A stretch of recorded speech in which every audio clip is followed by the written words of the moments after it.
The North Carolina Fair is in full swing and we're here to give you guys the latest. Coming up, everything you need to know on the final weekend of the fair. The decision is in. What consequences will the student who poured blood and ink on Silent Sam face? An apology and admission from Chancellor Folt, what she had to say about UNC's checkered past.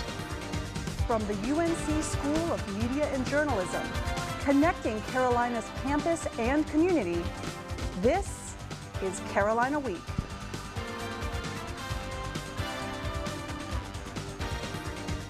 Good afternoon and welcome to Carolina Week. I'm Peyton Walker. And I'm Brighton McConnell. Our top story today, the university's apologies for its past.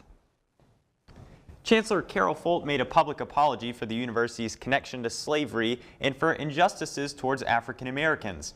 To tell us more about the announcement, we go to reporter Kara McNamee in the studio. Kara? Brighton, it's been a tense semester with the toppling of the Silent Sam statue right before the start of classes. And on University Day, Chancellor Folt addressed the school's history. She said UNC is committed to righting the wrongs of history so they don't happen again. And she offered an apology. As Chancellor of the University of North Carolina at Chapel Hill, I offer our university's deepest apology for the profound injustices of slavery. Right now, the Silent Sam statue is being held in storage. Folt and the UNC Board of Governors have until November 15th to decide its future. Brighton? Reporter Kara McNamee, thank you. The UNC doctoral student who poured blood and ink on the Silent Sam statue back in April has been found guilty. An Orange County judge found Maya Little guilty of defacing a public statue. Little testified in her own defense during the final court hearing. She's convicted of a misdemeanor, but the judge decided Little doesn't have to pay back any fines or court costs and will not face a sentence. You may have seen it on campus Friday, a rally supporting survivors. Participants of the Believe Survivors rally shared personal stories of sexual assault and spoke out against sexual violence on UNC's campus. They also voiced their support for Dr. Christine Blasey Ford, the UNC alumna who testified against Supreme Court Justice Brett Kavanaugh. The rally made its way to Fraternity Court, where protesters invited members of the fraternities to come outside and join the conversation. Participants say the rally was an important show of support for assault survivors everywhere. The North Carolina State Fair is the biggest event in the state with more than 1 million visitors each year. We have team coverage of the event. That's right. The fair had to push back its opening day because of Hurricane Michael, and that storm came on the heels of Hurricane Florence, which devastated many livestock farmers. Animals have always been a big part of the fair, so how are livestock faring? Reporter Trisha Bonthu joins us live from the fairgrounds. From chicken to goats to cows, farmers from all over North Carolina bring their livestock to compete at the NC State Fair. And these animals bring in a lot of visitors as well. You can't go to the NC State Fair without visiting the Fair Ark, which houses 60 animals from all over North Carolina. Flooding from Hurricane Florence devastated chicken and hog farms, causing more than $1 billion in losses. But farmer Brian Blinson says chicken and pigs weren't the only livestock that suffered considerable damage. A lot of the farmers that have cattle, which I'm most familiar with, they've lost a lot of their pastures because the grass drowned.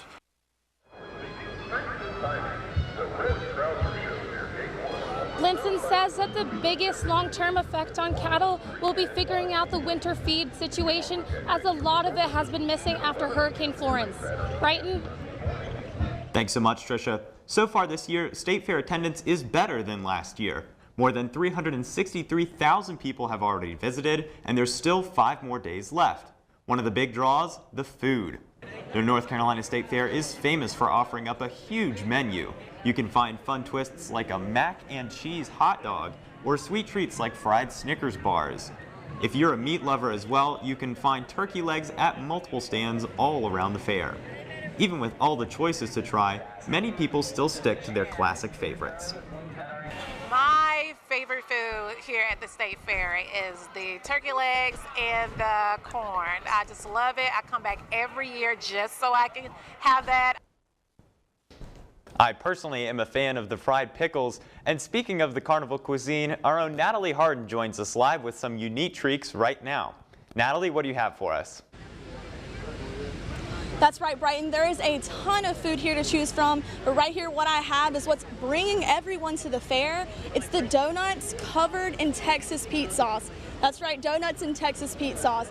We have everything you can choose from fried hamburgers all the way down to fried ice cream, but I decided to choose this today. I'm going to taste it for you guys just to give you what I think about it. Definitely an interesting flavor for sure. Live from Carolina Fairgrounds, I'm Natalie Hardin, Carolina Week. Thanks so much, Natalie. Well, we saw how things looked at the fair. Now let's take a look live outside on campus. It's been overcast, but the temperature has felt nice. What can we expect for fall break and beyond? Tess Benton-Zoli will tell us after the break.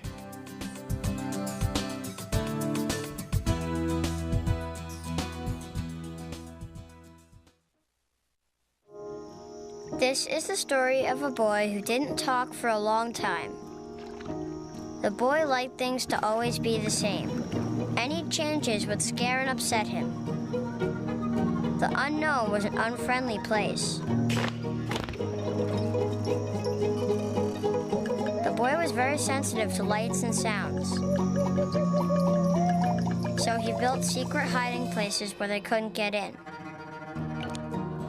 The boy didn't like looking people in the eye. He wasn't trying to be mean, it just made him feel uncomfortable. Sometimes he would flap his arms again and again. One day I found out I have something called autism. My family got me help. Slowly, I found my voice and learned all the ways I could live with it better. Early intervention can make a lifetime of difference. Learn the signs at autismspeaks.org. See on page 4 that the projections need to be blood.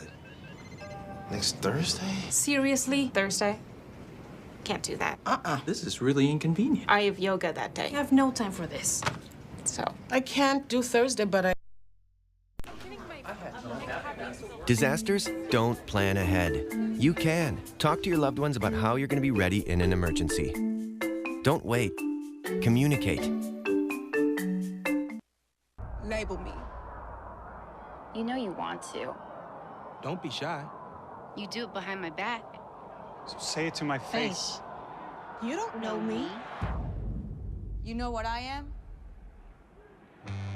I'm a pitcher. I'm a striker. I'm a point guard. I'm a linebacker. I'm a setter. Shortstop. High jumper. Wrestler. Defender. Goalie. Student. Student athletes. That's who we are.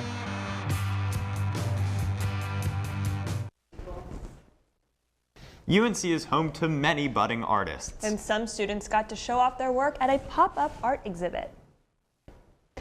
The event is called Intersections, and it showcased the work of 7 undergraduate and graduate student artists. Artists sold original pieces and print reproductions, as well as art-inspired stationery, stickers, patches, and more. Vintage Blue, a fashion apparel company run by UNC students, even debuted their fall clothing line at the show.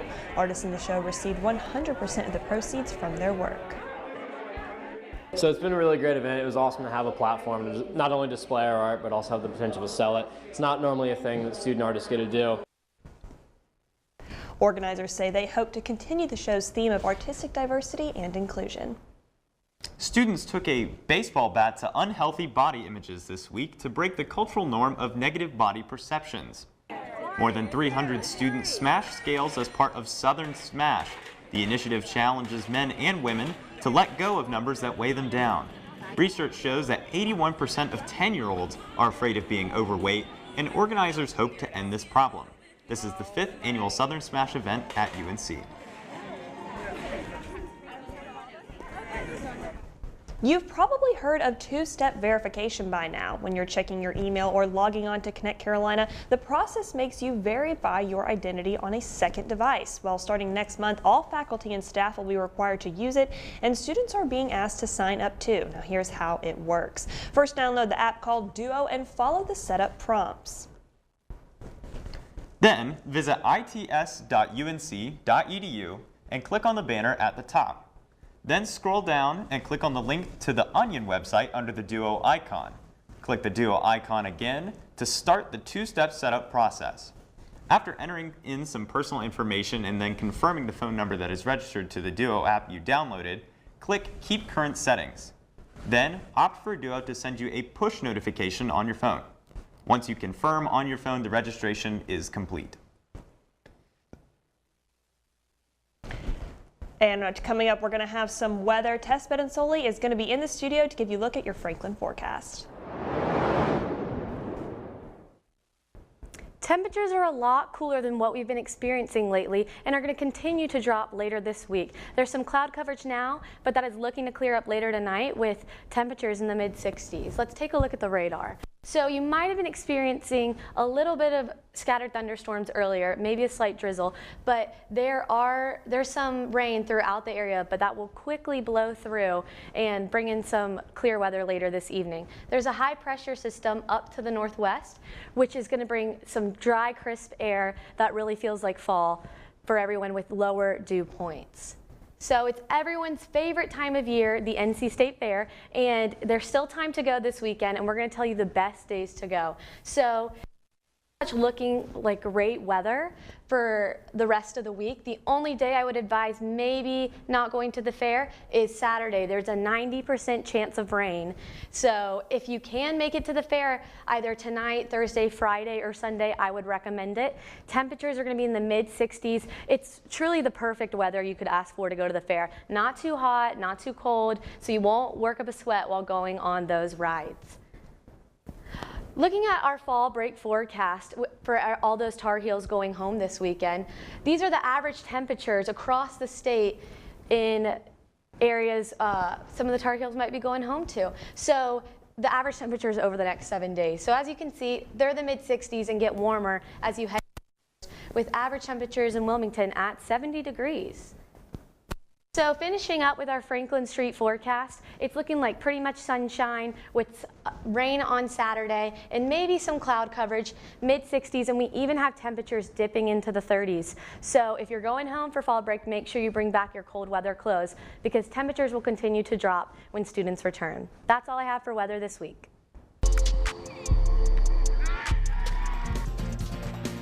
Soccer teams start fall break with a win. And the football team looks to get win number 2 this weekend against Syracuse. That and more when Carolina Week returns. We're 13. You want to. Don't be shy. You do it behind my back. So say it to my face. You don't know me. You know what I am?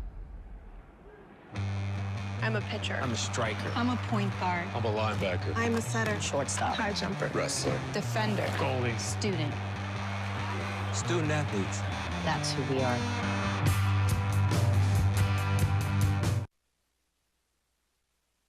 Label me. You know you want to. Don't be shy. You do it behind my back. So say it to my face. You don't know me. You know what I am? I'm a pitcher. I'm a striker. I'm a point guard. I'm a linebacker. I'm a setter. Shortstop. High jumper. Wrestler. Defender. Goalie. Student. Student athletes. That's who we are.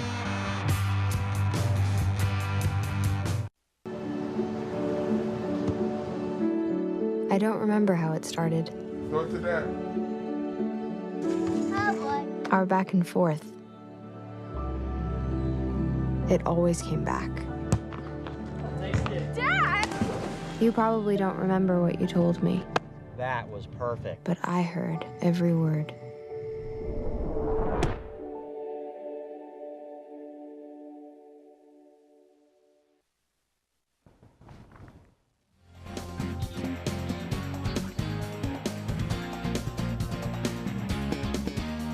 Welcome to Carolina Week Sports. I'm Timothy Jones.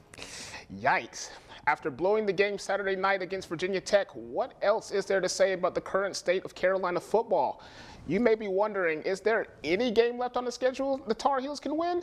Well, can't say things look promising as this weekend the Tar Heels hit the road to New York for a game against Syracuse. The Orange are coming off back-to-back losses after starting the season 4-0, but are undefeated in the Carrier Dome. UNC struggles on the road even against the likes of ECU. No word yet on the injury status of UNC freshman quarterback Cade Fortin, who had UNC's best half of quarterback play all season against Virginia Tech until he left with an injury in the second quarter and didn't return.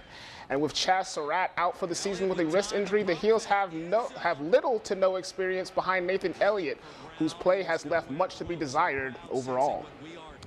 After coming off a tough loss against NC State, the men's soccer team looked for a win against Winthrop on Tuesday night.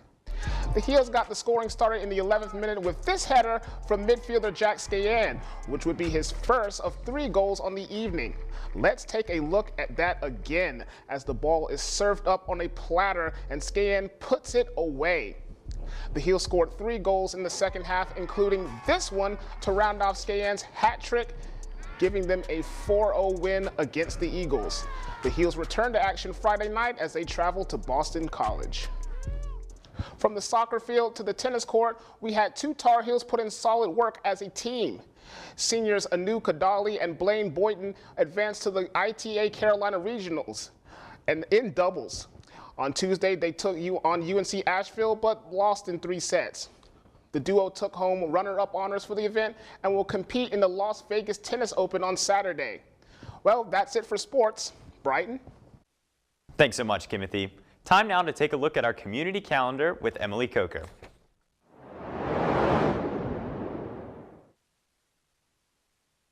I know that a lot of you guys are going out of town for fall break, but if you're not, there are some great things going on right here in Chapel Hill. First off is the West End Poetry Festival. It's happening in Carborough this Wednesday to Sunday and is focusing on the theme of intersections. Best of all, it is free. Every day of the festival is at a different location. Tonight, the poets will be at Johnny's on West Main Street. Go to westendpoetry.org for the rest of the locations. Next, comedian Aziz Ansari is coming to Durham Friday and Saturday. He will be performing both nights at 7 p.m. at the Durham Performing Arts Center. You can get your tickets at durhamtheater.com, but act quickly because they are almost sold out. And finally, Yoga Under the Stars. Tonight and next Wednesday are your last chances to go. Moorhead Planetarium, partnered with Carborough Yoga Company, is offering the unique opportunity to do yoga and relax under its full dome starry theater. There are 4 classes to choose from, and your session will be $20 per person. That's what's going on outside of Carolina. Be sure to tune in next week to add to your community calendar. October is Down Syndrome Awareness Month. And when it comes to special needs, inclusion has become an important message in our society. I took a look at one Charlotte store that's choosing to embody that message in a very special way. Hi, welcome to Close Mentor. That's the greeting you'll get from 20-year-old Julia Cerrone when you walk into this Charlotte consignment shop. I met Julia actually 3 or 4 years ago when I was volunteering at a camp called Camp Horizon. That's a camp put on by the Down Syndrome Association of Greater Charlotte. Close Mentor owner Alyssa Cox says she always wanted to hire someone from there, and after receiving several applicants, decided Julia was the best fit. I'm the main greeter at the door, so I greet all the time. The staff quickly realized Julia was capable of doing much more than just greet people. So we're not like a typical retail store where we have shopping carts or bags. So she literally goes around and she'll remember everybody's name, and she'll get a basket for them and then hold their items behind the counter until they're ready to try them on. So would you like to start a basket? Sure. You want to help me get one? Sure. What name? Cox says customers love Julia so much, sales are higher when she's around. Her hard work even earned her a raise. She's very pleasant. She's always very helpful. And when I shop, she comes a couple times if I have a pile on my hands. And she says, you know, do you need a basket or not? Despite Julia's success at Close Mentor, many business owners don't realize the positive effects people with disabilities can have. According to the U.S. Department of Labor, the unemployment rate for disabled people is 7.3%, more than twice that for non-disabled people. Cox has one message for other employers. Inclusion is not hard. It's actually easy and it should be normalized. And hiring Julia has been a really positive experience. And it's really not what she can't do, it's like more what she can do. And she's just been incredible. And Julia's advice to those wanting to be as successful? Try to be really, really helpful, because that really, really shows if you're going to get a raise or something like that. And basically follow your dreams where it takes you. Bye, thanks for stopping with us. Have a great day. And owner Alyssa Cox tells me she loves Julia so much she could see herself hiring more people like her in the future. That's an absolutely wonderful story. Thank you for introducing us to Julia Payton. Thanks. That does it for this edition of Carolina Week. Thanks for watching and have a great night.